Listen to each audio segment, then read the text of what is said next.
Hello guys and gals, and welcome to another episode of Unique Items. Today we're going to be going over another unique item. This is a pretty simple one, but also a very intricate one at the same time, which is the Razorplate. Now the Razorplate can be found in multiple forms. Obviously you can find it as a sacred item, and you can also find it as an ancestral item.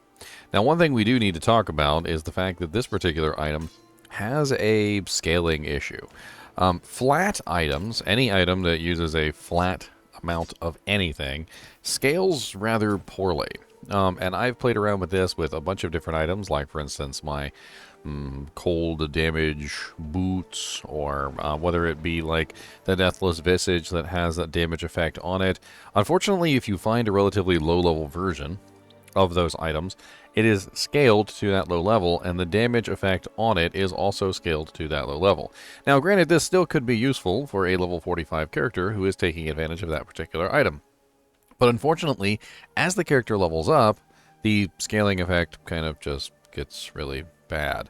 And before too long, you're missing out on a huge amount of damage output because you don't have the higher version, which is scaled properly to the new level. So for instance, this is a more up-to-date Ancestral Unique Chest Armor Razorplate, which has 9,582 thorns with a cap of 11,842. And yes, that does go up when you upgrade the item. So if I take it down here to the blacksmith and you upgrade it, you will see the thorns actually go up with the eye level, essentially, right? So it does scale a little bit as you upgrade it. So right now you can see it's currently 11,842, and it's going to go to 12,316 for the cap, and then we can upgrade that even further all the way to the maximum, and now we have 13,321 for our maximum, and our effect, the one that we actually rolled, was 10,778, so that's pretty nice. Now, this armor does not have anything else on it. It is legit just thorns. So who can take advantage of this the best? Like, who's going to be able to utilize something like this the best? Well, the answer to that question is there's actually a couple different classes in the game that can build thorns. The Necromancer is one of these. Now, the Necromancer does have quite a few abilities that will propagate thorns, and if you take a look at some of the legendary nodes, you can actually see that there are things in here that actually do enhance your thorns. You can also check out things that will actually give more thorns to your minions. There's a various number of things which kind of like enhance thorns, either in the tree itself or also from the actual ways that you set up the abilities. And I'll try to see if I can find some of them right here, but honestly it looks like most of these are the ones that are actually written here are not showing.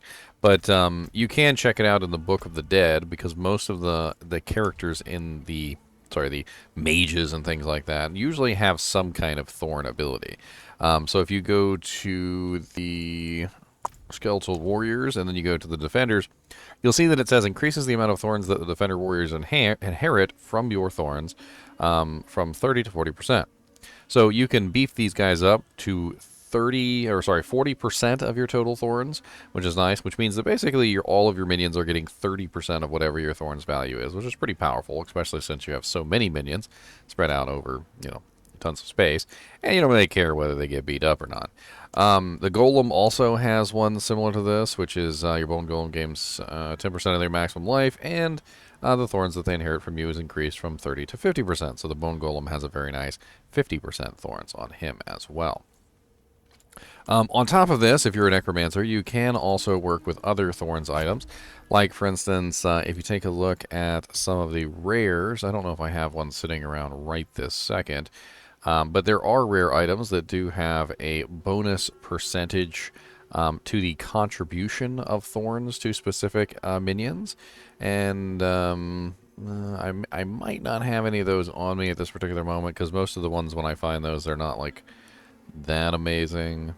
And at this particular moment, I'm not running Thorns. So I tend to kind of avoid the Thorns on my items. And that snuck up on me. But in general, if you build Thorns specifically on a Necromancer, you can make it so that your minions have a very large portion of that Thorns, which is definitely good for a minion Mancer. Now, that's not the only character that gets good effect from Thorns. The Barbarian also has some very nice passive for Thorns, and you could definitely make a very powerful Thorns Barbarian, which is totally a build and works very well. We've got several Thorns Barbarians in the kinship already. The Barbarian has some very interesting passives that allow him to build Thorns even higher than probably most other people can. And this involves things like the passive, which gives Thorns based on the maximum bonus life that you have. So for each 96 bonus life you have, you get 19 Thorns, which is pretty nice. And of course, you can beef that up 3 times for a total of 115 Thorns, and you get even more, which is kind of nice.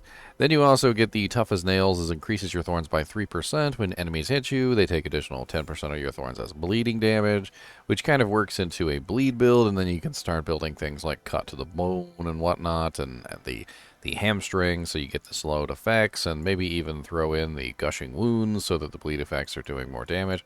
And it ends up being pretty ridiculous on the Barbarian, to the point where, yes, you're going to want things like Razorplate. You're going to want to put, like, rubies in your helmet, your armor, your pants, etc., so that you can get as much life as you can possibly get. You're going to be looking for rolls of maximum life because, of course, you're going to want as many Thorns as you can possibly have. And in this way, you can definitely build a Thorns Barbarian. Now, the downside of the Thorns Barbarian versus the Thorns Necromancer is that the Thorns Necromancer can let his minions do the Thorns damage, whereas the Barbarian has to get hit himself. So, in general, when you're building a Thorns Barbarian, you're going to have to build him a little more tanky than you otherwise would. So, keep that in mind. Are there other Thorns builds out there? I'm not entirely sure. I haven't seen any, like, rogue, druid, or sorceress Thorns builds yet, but who knows? Maybe. I don't know. But if you take a look at the item, it does have a very interesting flavor text, which is pretty cool. It says, crafted by the Cannibal Armada, each piece of this interlocking armor has been sharpened into a knife's edge. Even a century after death, the plate remained on her corpse, unable to be removed safely. Which basically sounds like the entire thing is literally just tons of blades that is very difficult to actually put on your character. I honestly can't even imagine it. Like, I'm thinking about like an armor that's literally just like made out of knives, and how would you even like remove it safely? Like, and that's exactly what they're saying is like they couldn't even get it off of her without like slicing their hands all up. How are you getting it off yourself? Like, good luck. I guess you're putting that thing. That'd be pretty funny, right? Like if you put it on your character and you just couldn't take it back off. It's just stuck on you forever, and you're just like, okay, well, I was just trying on to see if it fit, but guess I live here now. You can, of course, put 2 sockets in this, and you can put even more Thorns. So if you're a Barbarian, it's going to be 2 rubies, which is going to be 8% maximum life. However, if you're not a Barbarian, it's going to be 2 Royal Emeralds, which is going to get you 250 more Thorns per. So you're going to get a really nice 500 additional Thorns on top of your 13,321 if you can get a perfect roll, which is going to be, what, 13,500, 6, 7, 8, 821 Thorns, which is a pretty massive amount of Thorns. Now, granted, you're going to want to pair this up, if you're going to be using Thorns, you're going to want to pair it up with other items that also have Thorn-like abilities. What am I talking about? Well, there's a couple really interesting ones out there that you can utilize. One of them is the Needle Flare aspect, and I don't know if I have that one just sitting around, but the Needle Flare aspect is an aspect that basically makes your Thorns damage explode out from you. And there it is, Needle Flare. Thorns damage dealt has a 40% chance to deal damage to all enemies around you in a Thorns explosion, essentially, which is pretty cool. So, like, this is definitely one that you're going to want to utilize with a Thorns build. There's other aspects and there's other effects that you can definitely utilize with Thorns abilities, Thorns builds, and you, my girlfriend in the background. If you're getting Thorns as your main damage type, you're going to be looking for anything and everything which is going to enhance that Thorns damage to the moon and back. Anyway, as always, I do appreciate you guys and gals watch my videos, even when we're just talking about the Razorplate. And as always, keep watching.